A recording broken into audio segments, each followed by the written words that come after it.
Today I'm going to show you how to repair the drift problem on Nintendo Switch Joy-Cons. This is a common issue that many people who own a Switch are going to end up running into at some point in time. Here's what I'm going to be working with today. First is our Tri-Point 000, a 000 Phillips, Spudger, Tweezer, and replacement thumbstick. You can find all of these except for the thumbstick on EclipseTools.com. The replacement sticks are easy to find online and are very inexpensive. We're going to start on the left Joy-Con by removing the 4 tri-point screws from the back of the controller. Make sure you're using a tri-point, sometimes called a Y-tip, but it's different than a tri-wing driver. Go ahead and set the screws aside somewhere where they will not get lost. The precision screwdriver has a swivel cap which makes quick work of removing the screws.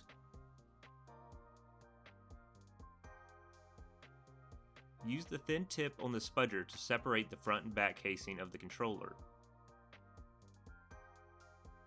Gently fold open the case, being careful not to damage the components inside.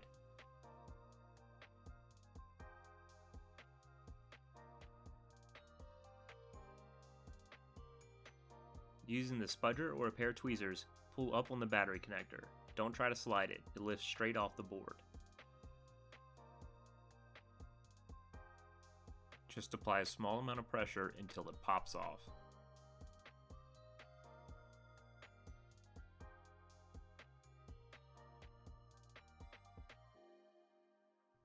There is a light adhesive on the back of the battery. Just use the spudger to pry it loose and then you can remove it. Use the 000 Phillips to remove the battery holder. There are 3 screws, here, here, and here. I'm using the small Phillips driver from our mobile phone repair kit. It comes with the spudger and some other items I didn't actually use in this video. The tip is magnetic, which is going to come in handy for handling these tiny screws.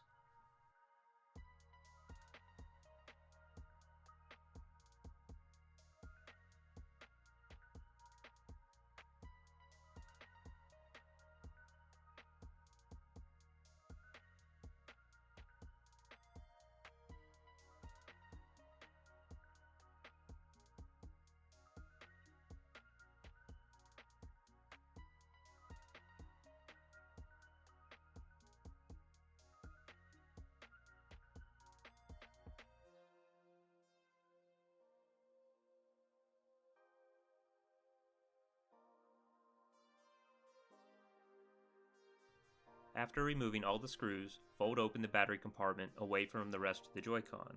Be mindful of the small flat cable that is still connected.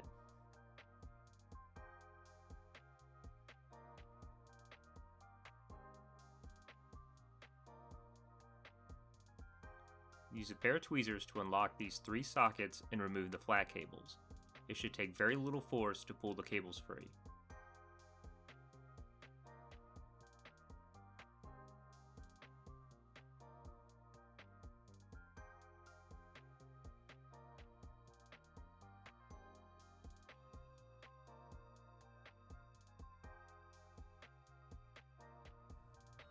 Using the same Phillips driver, remove the 2 screws holding in the thumbstick. One of them will be covered up by the flat cable, so just hold that out of the way.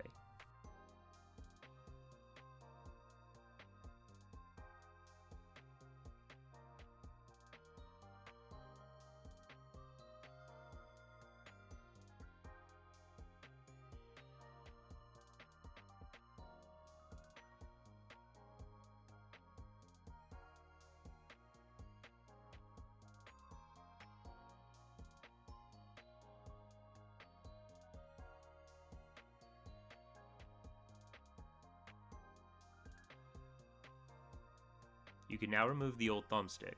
There's a black seal that might come loose when removing it. You can use your tweezers to hold it down in place.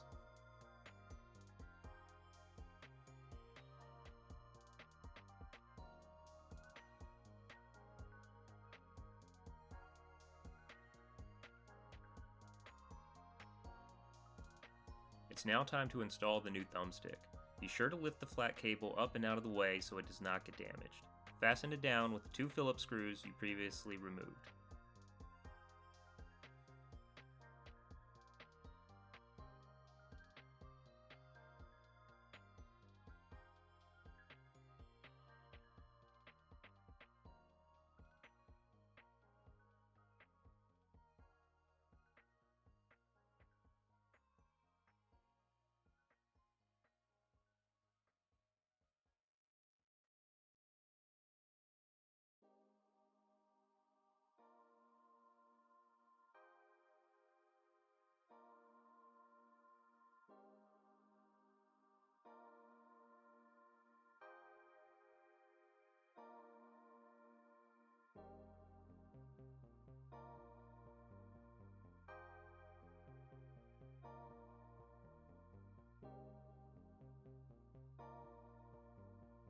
Using your tweezer, reconnect the 3 flat cables and secure them in place.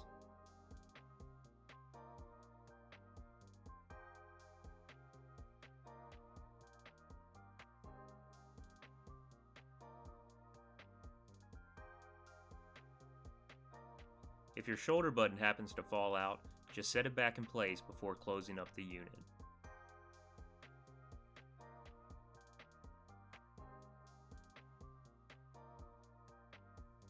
Fold the battery compartment back over and line up the holes with the screw threads below.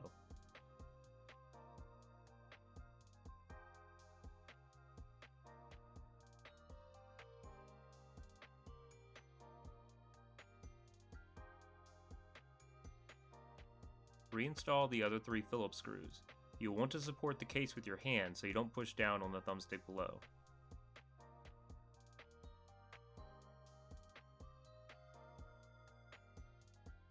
Insert the battery so that the wires go through the groove in the compartment. Using a tweezer or a spudger, push down on the connector until it clicks into place. It's now time to close back up the case. Keep an eye on the cables to be sure they are not getting crushed or otherwise damaged.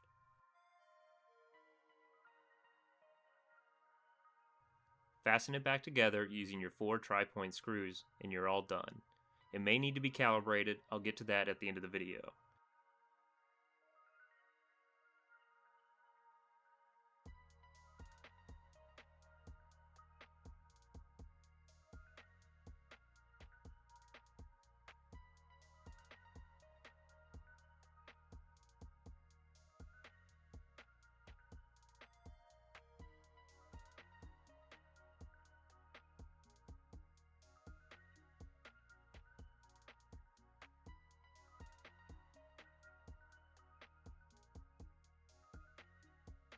Now time to replace the thumbstick on the right side Joy-Con. This is going to be mostly the same process, but I will point out a few key differences. Remove the 4 tri-point screws.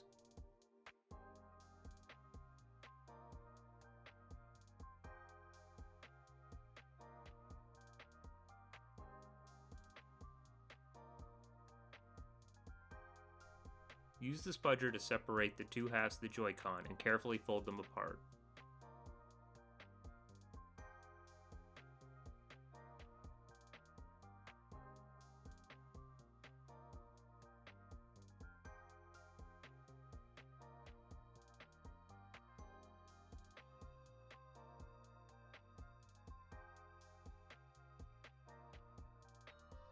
Disconnect the battery from the board and then use your spudger to pry the battery free. Once again, there'll be some light adhesive on the back side of it.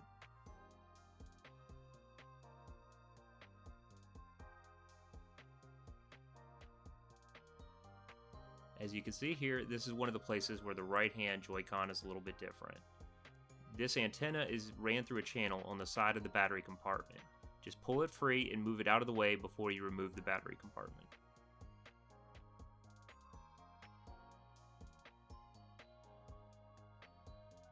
Now remove the 3 Phillips screws holding in the battery compartment. They are in a little bit different place than they were on the left-hand Joy-Con.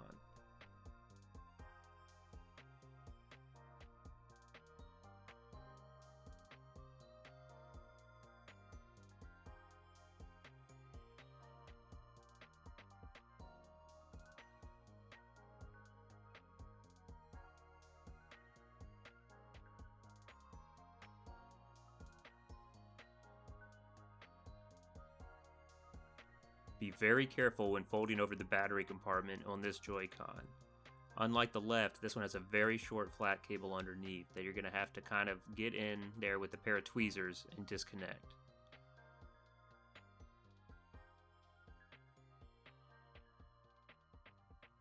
Now you can disconnect the cable that goes to the thumbstick. These are the only 2 cables that need to be disconnected on the right-hand side Joy-Con.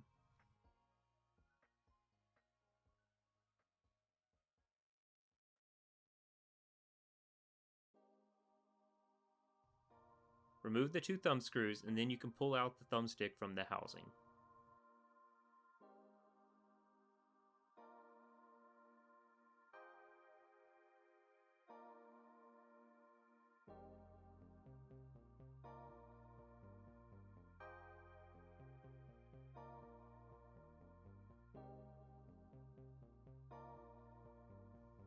Make sure the seal is still in place. If not, just use the pair of tweezers to align it correctly.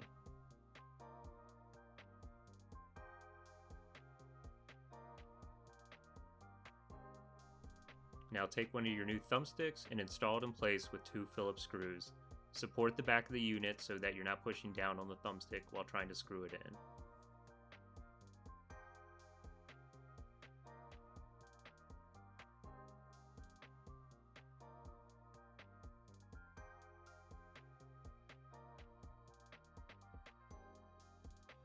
Use your tweezers to reconnect the flat cable coming from the thumbstick to the board. Reinstalling the battery compartment can be tricky just because of how short the cable is. Just hold the compartment over the connector while you install it.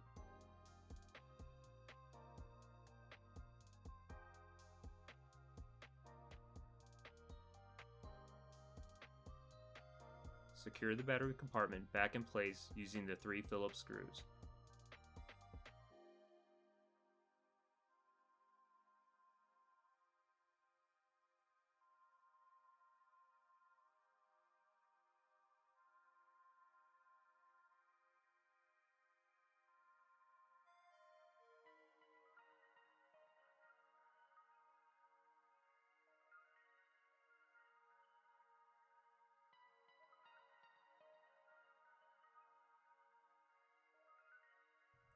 Run the antenna through the channel in the side of the battery compartment and install the chip in place.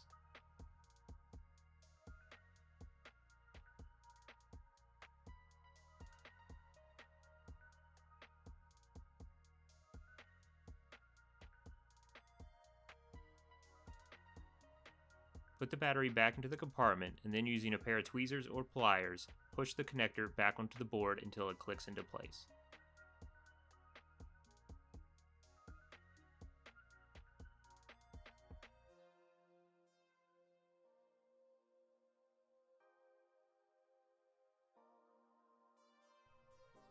Close the unit back up and secure everything together with the 4 tri-point screws.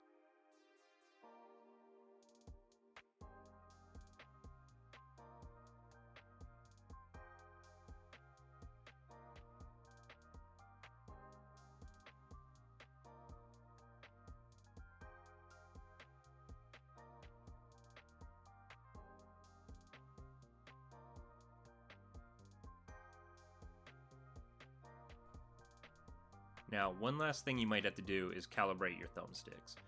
When I've installed these, at first I thought something went wrong because I went back into the game and I was getting drift still, and possibly even worse than it was to begin with. But after you go and calibrate the thumbstick, in my case at least, it cleared up the issue and the drift went away. So after every time I install a thumbstick now, I just go ahead and calibrate it, and that seems to clear up any issues.